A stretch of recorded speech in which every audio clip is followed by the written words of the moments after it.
नमस्कार मंडळी, माझ्या किचनमध्ये म्हणजे चैत्राज किचनमध्ये सगळ्यांचं खूप खूप स्वागत आहे. याआधीसुद्धा मी तुम्हाला काही कर्नाटकी रेसिपी शेअर केल्या होत्या. परत एकदा अशाच काही कर्नाटकी रेसिपी बनवायला अतिशय सोप्या आणि पारंपरिक अशा या रेसिपी मी तुमच्याबरोबर शेअर करणार आहे, तेव्हा तुम्ही त्या जरूर बघा.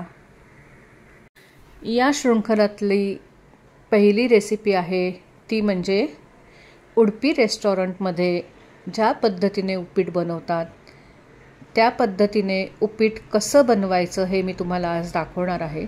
ते कुठला एक असा महत्त्वाचा पदार्थ याच्यात वापरतात की आपलंसुद्धा उपीट त्यांच्यासारखं बनू शकेल हे जाणून घेण्याकरता हा व्हिडिओ शेवटपर्यंत नक्की बघा. उडपी रेस्टॉरंटमध्ये उपीट बनवताना ते प्रामुख्याने फक्त कांदाच वापरतात, पण इथे मी गाजरसुद्धा वापरलेलं आहे आणि तुम्हाला हव्या त्या भाज्यासुद्धा तुम्ही वापरून हे उपीट बनवू शकता. तर इथे मी एक कांदा आणि एक गाजर बारीक चिरून घेतलेला आहे. 3 लाल सुक्या मिरच्या लागणार आहे, थोडासा कढीपत्ता लागेल, एक छोटा आल्याचा तुकडा मी बारीक चिरून घेतलेला आहे, तसेच 1 टेबलस्पून उडीद डाळ आणि 8 ते 10 काजू लागणार आहेत. कढईत मी 2 टेबलस्पून तेल घेतलेलं आहे. तेल तापल्यावर त्याच्यामध्ये अर्धा चमचा मोहरी आणि हिंग घातलेला आहे आणि आता याच्यामध्ये मी ही उडीद डाळ आणि काजू घालून ते साधारण 1 ते 2 मिनटं परतून घेणार आहे. काजू आणि उडीद डाळ छान परतून झाल्यानंतर आता याच्यामध्ये मी सर्वप्रथम गाजर घातलेलं आहे, कारण गाजर शिजायला वेळ लागतं म्हणून ते आधी घातलेलं आहे. त्यानंतर लाल सुक्या मिरच्या घातलेल्या आहेत, बारीक चिरलेलं आलं घातलं आहे आणि कढीपत्ता घालून हे सुद्धा 2-1 मिनटं परतून घ्यायचं आहे. गाजर छान परतून झाल्यानंतर आता त्याच्यामध्ये बारीक चिरलेला कांदा घातलेला आहे आणि तो सुद्धा 1 मिनटं परतून घ्यायचा आहे. त्यानंतर आता याच्यामध्ये मी 1 वाटी रवा घातलेला आहे. रवा घालून झाल्यानंतर गॅस मंद आचेवर ठेवून हा साधारण 2 ते 3 मिनटं छान भाजून घ्यायचा आहे. ज्या वाटीच्या मापाने रवा घेतला आहे त्याच वाटीच्या मापाने मी इथे 2.5 वाटी पाणी आणि अर्धा वाटी दूध घेतलेलं आहे आणि आता याला एक उकळी आणून द्यायची आहे.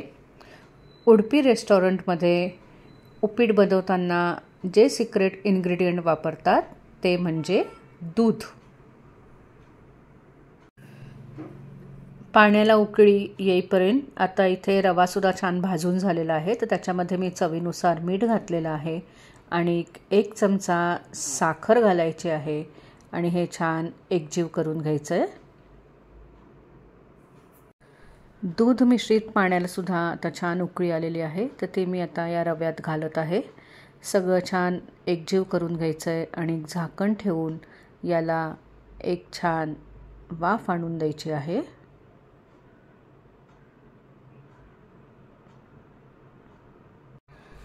हे बघा, मस्त उपीट तयार झालेलं आहे. तर सगळ्यात शेवटी याच्यामध्ये मी बारीक चिरलेली कोथिंबीर घातलेली आहे आणि 1 चमचा साजूक तूप घातलेलं आहे.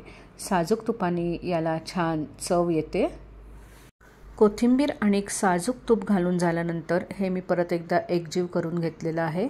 आपलं उपीट तयार झालेलं आहे. तर आता मी गॅस बंद करून घेत आहे.